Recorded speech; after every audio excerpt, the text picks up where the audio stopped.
Ni isteri yang sunyi sangat, sepi sangat, Syam.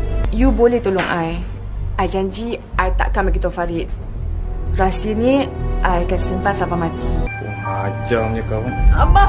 Kawan makan kawan ni. Farid! Siapa? Kenapa ni?